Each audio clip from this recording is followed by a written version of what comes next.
Hello दोस्तों, एक बार फिर मैं सोनू आप सभी को अपने YouTube चैनल स्पेक्ट्रम स्टडी में स्वागत करता हूं।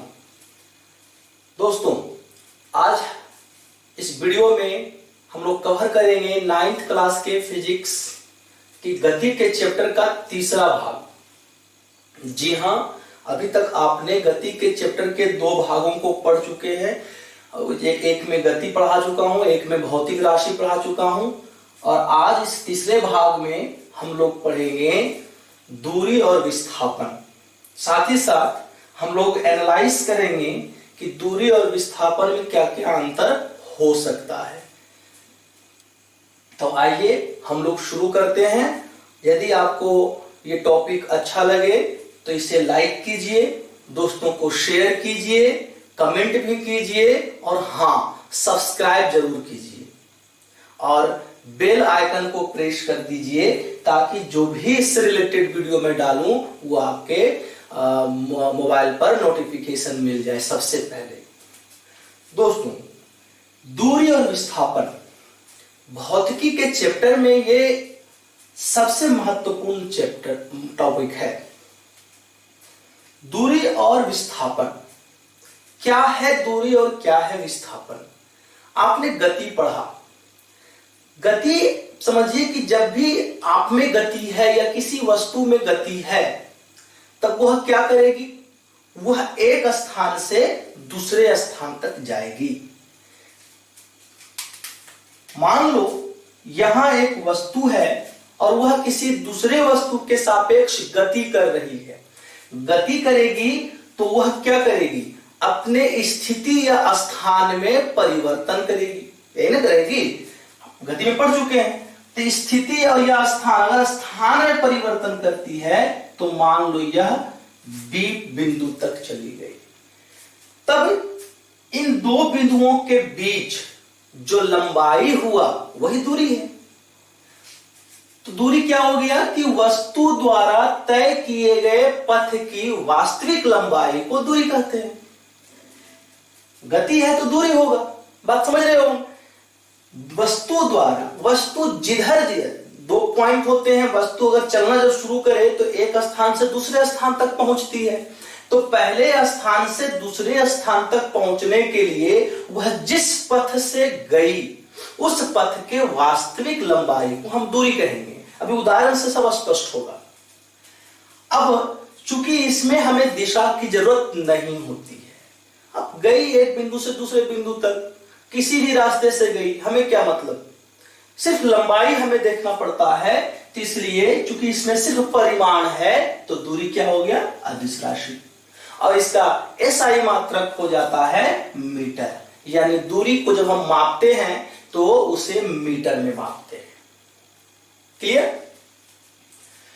विस्थापन, डिस्प्लेसमेंट। दूरी का हो गया डिस्टेंस और विस्थापन हो गया डिस्प्लेसमेंट। अब विस्थापन क्या है इसे समझना।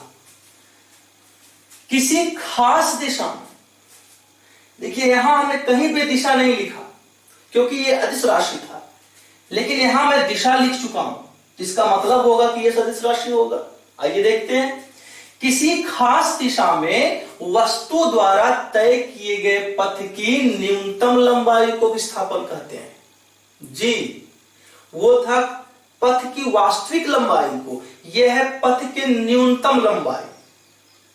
अगर इस परिभाषा से समझ में नहीं आया तो हम दूसरी परिभाषा से समझेंगे कि निश्चित दिशा में वस्तु की स्थिति में परिवर्तन को विस्थापन कहते हैं।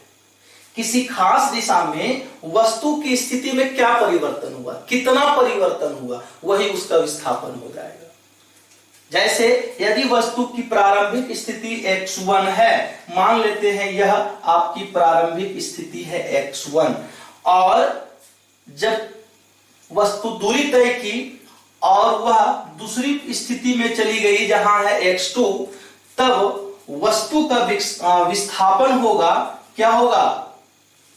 x2 माइनस x1, यानी अंतिम स्थिति माइनस प्रारंभिक स्थिति। जब हम ये करेंगे तो इसका न्यूनतम पथ की लंबाई प्राप्त होगा। तो दूरी और विस्थापन को समझने के लिए हमें क्या करना होगा? एक कुछ उदाहरणों से समझना होगा। ये तो परिभाषाएं होंगी, परिभाषा में लिख दिया गया, लेकिन समझना पड़ता है हमें उदाहरण से। तो उदाहरण को देखेंगे। तो उदाहरण में सबसे पहले इस उदाहरण में आइए। ये उदाहरण आप देख रहे होंगे कि मैंने ए से बी 2 बिंदु लिया, ए और बी, ठीक है। अब हमें ए से बी तक जाना है, इस दिशा में ए से बी तक जाना है। अब आप भी समझो ना, आप अपने स्कूल जाते हो तो क्या आप अपने स्कूल जाने के लिए एक ही रास्ता है कि और भी रास्ते हैं? बिल्कुल सही। एक जगह से दूसरे जगह जाने के लिए बहुत सारे रास्ते हैं, बहुत सारे पथ है। तो इसी तरह से ए से बी तक जाने के लिए हमने यहां 3 पथ बनाए, एक इस रास्ते से, एक इस रास्ते से और एक इस रास्ते से। अब आप इसमें देखकर बताइए, मुझे बताइए कि सबसे छोटा रास्ता यानी सबसे पहले हम किस रास्ते से पहुंचेंगे यदि गति एक समान है। यदि गति तीनों रास्ते में जो वस्तुएं चल रही हैं, अगर उनकी गति एक समान है तो सबसे पहले हम किस रास्ते से पहुंचेंगे?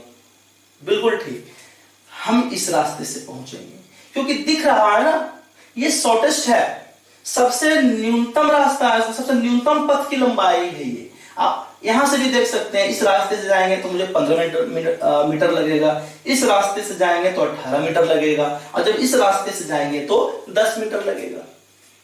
तो ये हो गया सबसे न्यूनतम पथ की लंबाई। तो अगर इस रास्ते से जाते हैं तो दूरी 15 है, इस रास्ते से जाएंगे तो दूरी 18 मीटर है, इस रास्ते से भी जाएंगे तो दूरी 10 मीटर है, लेकिन विस्थापन, दूरी क्या हुआ? वास्तविक पथ की लंबाई, और विस्थापन हुआ कि न्यूनतम पथ की लंबाई। तो न्यूनतम तो ये हुआ, तो यहां हमारा दूरी अगर देखा जाए तो इस पथ से मैं यहां पर एक पॉइंट कर देता हूं, ए पी, और ये हो गया सी। तो यदि ए से बी की दूरी पी से होते हुए तो कितना हो जाएगा? 15 मीटर। ए से बी की दूरी सी होते हुए तो कितना हो जाएगा? 18 मीटर। ए से बी की दूरी तो 10 मीटर। लेकिन विस्थापन, क्या ये विस्थापन होगा? नहीं, ये विस्थापन होगा। यानी विस्थापन आपका कितना हो गया? ये हो गया 10 मीटर। किस दिशा में? अगर मान लो ये पूरब की ओर जा रही है तो लिखेंगे पूरब की ओर, क्योंकि इसमें दिशा जरूरी है। विस्थापन 10 मीटर पूरब की ओर, ठीक है, समझ में आ गया? न्यूनतम पथ की जो लंबाई होगी, आप अपने स्कूल जाते होंगे तो कोई ना कोई एकदम शॉर्टकट होगा, सीधी रेखा होगी, तो उस पथ की लंबाई को हम विस्थापन भी कहेंगे और वो दूरी भी कहा जा सकता है। लेकिन दूरी और विस्थापन में यही अंतर है कि दूरी वास्तविक हो गया, विस्थापन न्यूनतम पथ हो गया। आप इसको जब हम अंतर पढ़ाएंगे तो उसमें लिखाएंगे। इस उदाहरण में देखिए, ये तो समझ में आ गया। ये उदाहरण देखते हैं, मैं इसको एक कोऑर्डिनेट के रूप में बना देता हूं।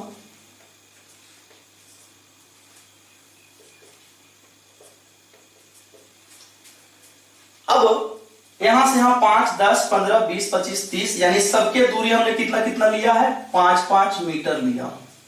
देखिए 10 से 15 के बीच की दूरी भी 5-5 मीटर है।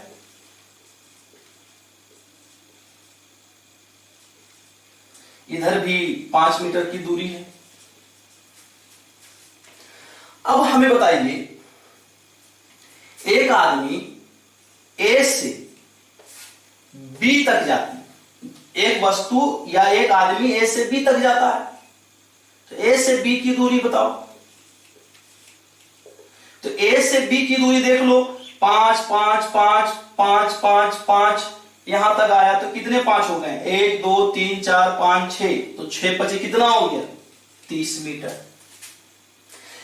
अब करते हैं कि ए से सी या ए से बी और बी से सी तक सब कुछ इसी में है, इसलिए इसको समझना जरूरी होगा। मैंने सबसे पहले क्या किया? ए से बी तक की दूरी कहा, या कोई आदमी ए से बी तक जाता है तो दूरी कितना होगा और विस्थापन कितना होगा, ऐसे समझिए और बेहतर हो जाएगा। मैं इसको मिटा देता हूं।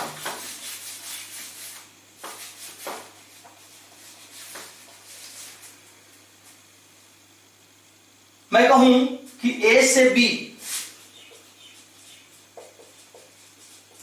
की दूरी और विस्थापन कितना कितना होगा। तो ए से बी की दूरी कितना, आगे कितना बोला, 1 5 5 10 15 20 25 एंड 30, तो 30 मीटर। विस्थापन मैंने दिखाया x2 माइनस x1, यानी अंतिम कितना है 30 और प्रारंभिक बिंदु 0, तो 30 मीटर। चूंकि ये सरल रेखीय गति है इसलिए यहां क्या हुआ, दूरी जितना हुआ विस्थापन भी उतना ही हुआ। अब कहेंगे सर इसको आप इससे निकाल रहे हैं, इसको आप इससे निकाल रहे हो, तो दूरी को भी निकालो ना। ए से चले बी तक, तो बी कितना है 30 मीटर है, तो 30 हो गया। ठीक है। दूसरा है, यहां उदाहरण देता हूं कि मैं कहूं ए से बी तथा बी से सी तक की दूरी और विस्थापन। तो ए से बी, तो ए से बी अभी कितना आया 30। अब फिर बी से सी, तो बी से सी में देखिए हम यहां 5 5 5 15 मीटर्स और चलेंगे, तो 3 और 15 कितना हो गया 45 मीटर। अब विस्थापन देखते हैं, हम ए से चले और कहां तक पहुंचे हैं सी तक, अंतिम स्थिति हमारी सी है और ए से, तो यहां पर x2 माइनस x1 अंतिम स्थिति कहां है 15 पे, और आपका प्रारंभिक स्थिति 0, तो विस्थापन कितना हुआ 15 मीटर। यहां दूरी 45 मीटर हुआ लेकिन विस्थापन 15 मीटर हुआ। तो यहां से क्या निष्कर्ष निकला कि दूरी विस्थापन से, ये दोनों को देखकर, कि दूरी विस्थापन के बराबर होगी या बड़ी होगी, दूरी विस्थापन के बराबर होगी या बड़ी होगी, कम कभी नहीं हो सकती है। इसका उल्टा विस्थापन के बारे में बात करेंगे तो क्या बोलेंगे कि विस्थापन दूरी से, दूरी के तो बराबर होगा या दूरी से छोटा होगा, दूरी से बड़ा नहीं हो सकता है विस्थापन। ठीक है। अब तीसरा एग्जांपल देखते हैं, ये हो गया। अब तीसरा एग्जांपल यहां देखते हैं। अब मान लो कोई व्यक्ति ए से सी और सी से डी तक आया, तो लिखेंगे ए से सी तथा सी से डी की दूरी। तो ए से सी कितना हो गया 15, और फिर सी से डी, तो देखिए इधर 15 तक आए और 15 और 10 इधर, तो 15 और 10 कितने हो गए 25, तो टोटल डिस्टेंस कितना हो गया 40 मीटर।